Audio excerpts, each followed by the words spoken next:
Assalamualaikum warahmatullahi wabarakatuh. Bismillahirrahmanirrahim. Alhamdulillahirrahmanirrahim. Sayyidina wa maulana Muhammadin wa ala alihi wa sahbihi ajmain. Amma ba'du. Selamat siang. Sebelumnya perkenalkan, nama saya Muhammad Sirajul Umam, bisa dipanggil Siraj. Saya dari mahasiswa Universitas Nahdlatul Ulama Hasanuddin Bojonegoro, Fakultas Tarbiyah, Prodi PGMI.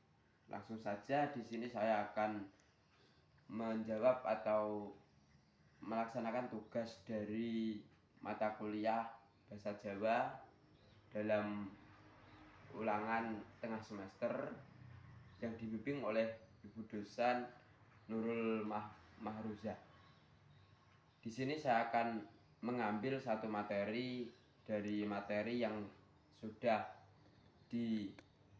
sudah dilaksanakan pada perkuliahan sebelumnya. Saya akan mengambil materi unggaha-ungguh bahasa. Langsung saja untuk pengertian unggaha-ungguh bahasa. Unggaha-ungguh menurut bahasa adalah gabungan dari dua kata, yaitu unggah dan ungguh. Kata unggah dalam kamus bahasa Jawa diartikan dengan kata munggah, yaitu bisa diartikan naik atau memanjat, bisa jadi mendaki. Di sini saya mempunyai referensi dari Franz Magnus Suseno, bahwasanya untuk unggah-ungguh identik dengan prinsip hormat, yaitu sikap di mana orang Jawa dalam berbicara dan membawakan diri selalu menunjukkan sikap hormat kepada orang lain sesuai dengan kedudukannya. Yang kedua, saya mempunyai referensi dari Somati Swetjipto. Beliau mengatakan bahwasanya unggah-ungguh sebagai pola tingkah laku manusia yang beradab dan menyamaratikan dengan istilah sopan santun.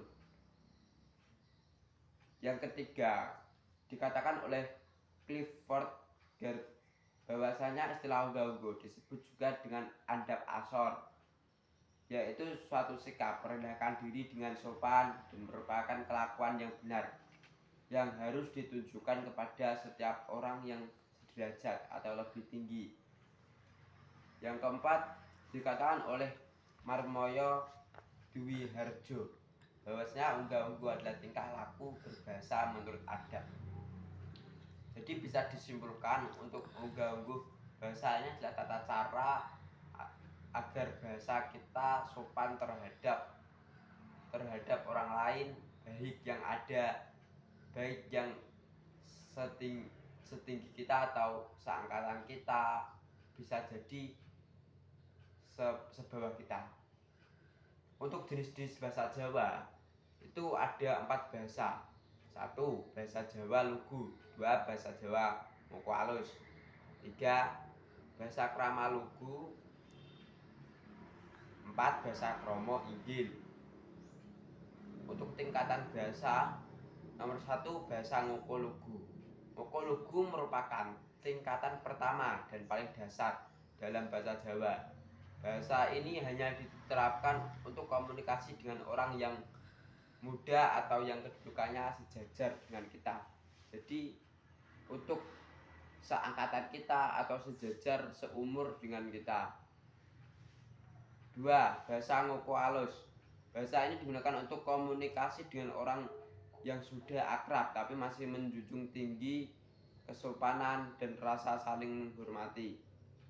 Jadi bisa dikatakan untuk bahasa ngoko alus ini digunakan untuk orang yang sudah akrab tapi masih menjunjung tinggi kesopanan dan rasa saling menghormati. Yang ketiga, bahasa kromo lagu.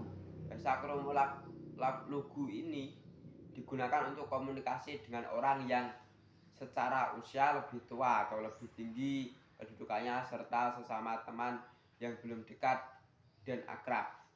Bisa diartikan bahwasanya untuk bahasa kromo lugu ini digunakan untuk seseorang yang lebih tinggi dengan kita, baik tinggi jabatannya atau umurnya atau sesepuh atau dalam arti secara simpel bisa digunakan kepada orang tua kita atau guru-guru kita dan lain sebagainya. Untuk keempat, bahasa kromo inggil digunakan untuk komunikasi dengan orang yang lebih tinggi baik secara usia maupun kedudukannya. Untuk contoh nganggo basa satu basa ngoko alus, saya contohkan. Contohnya yaitu seperti kita mengucapkan simbah lagi turu, aku mangan sate, ngoten niku. Untuk bahasa ngoko yang kedua, bahasa ngoko alus, saya contohkan ketika kita mengucapkan eyang lagi dahar sego goreng. Nah, itu dinamakan ngoko alus. Bude tindak menyang Surabaya numpak sepur.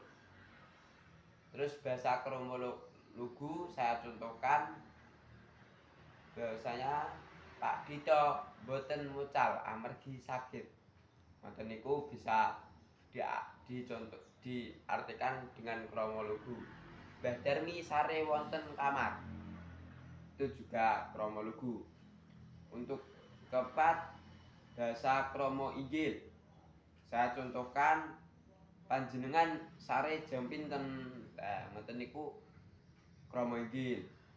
Ibu remen dahar tempe, ngoten niku nggih kromo inggil. Atau lain sebagainya. Mungkin cukup itu yang dapat saya sampaikan dari materi Unggah-ungguh basa. Sebelum saya akhiri, apabila ada kesalahan dari penyampaian saya, bahasa saya, atau tingkah laku saya kurang sopan di dalam menjelaskan materi Unggah-ungguh basa ini, saya mohon maaf sebesar-besarnya. Akhirul kalam, ihdinas siratal mustaqim, wallahul muwaffiq ila aqwamit thoriq. Wassalamualaikum warahmatullahi wabarakatuh.